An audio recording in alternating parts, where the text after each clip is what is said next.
Internet का इस्तेमाल करने वाले हर व्यक्ति के लिए उनकी स्पीड काफ़ी अहम होती है। हर इंटरनेट यूजर चाहता है कि उसका इंटरनेट तेज़ रफ्तार से चले। हालांकि हर देश में इंटरनेट की स्पीड अलग अलग होती है और हर कोई अलग अलग फैक्टर्स भी निर्भर करता है। इंटरनेट की स्पीड को और तेज करने के लिए हर देश में प्रयास किया जाता है और हाल ही में एक देश में इंटरनेट की स्पीड इतनी तेज हो गई कि पुराने सभी रिकॉर्ड टूट चुके हैं। क्या आप जानते हैं ऐसे किस देश में क्या हुआ है? जवाब है जापान। जापान ने इंटरनेट स्पीड का विश्व रिकॉर्ड बनाया है। एक रिपोर्ट की माने तो 1.2 मिलियन गीगाबाइट डाटा एक सेकेंड में डाउनलोड किया गया है। आसान भाषा में इसे ऐसे समझा जा सकता है कि पलक झपकते ही वीडियो एंटरटेनमेंट के मशहूर ओटीटी प्लेटफॉर्म नेटफ्लिक्स पर मौजूदा पूरी लाइब्रेरी 1 सेकेंड में ही डाउनलोड हो जाए। तकनीकी और इंटरनेट की दुनिया में हुई इस हलचल के बारे में आइए आपको विस्तार से बताते हैं। जापान के शोधकर्ताओं ने 1.2 गीगाबाइट यानी तकरीबन 1.2 मिलियन जीबी प्रति सेकेंड की इंटरनेट स्पीड हासिल कर एक नया विश्व रिकॉर्ड बना दिया है। यह अमेरिका की औसत इंटरनेट स्पीड से तकरीबन 3.5 गुना ज़्यादा है। भारत की औसत गति से 63.55 Mbps से 1.6 करोड़ गुना अधिक तेज है। इस इंटरनेट की गति का अंदाज़ा इस बात से भी लगाया जा सकता है कि इसके जरिए नेटफ्लिक्स की पूरी लाइब्रेरी महज 1 सेकेंड में 150 GB वाले वार जोन जैसे वीडियो गेम को पलक झपकते ही डाउनलोड किया जा सका था।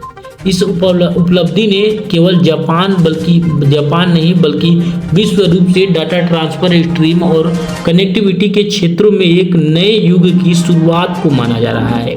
इस तकनीक को जापान के national institute of informational and communication technology के वैज्ञानिकों ने विकसित किया है। इसके लिए उन्नत फाइबर ऑप्टिक तकनीक और अत्याधुनिक सिग्नल प्रोसेसिंग का इस्तेमाल किया गया है।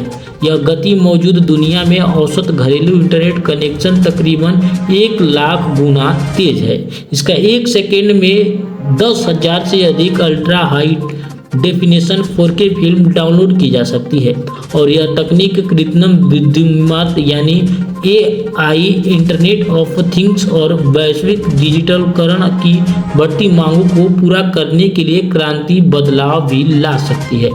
Smart city, remote health care और ऑनलाइन शिक्षा जैसे क्षेत्रों में तेज और विश्वसनीय डाटा ट्रांसफर की अभूतपूर्व प्रगति हो सकती है।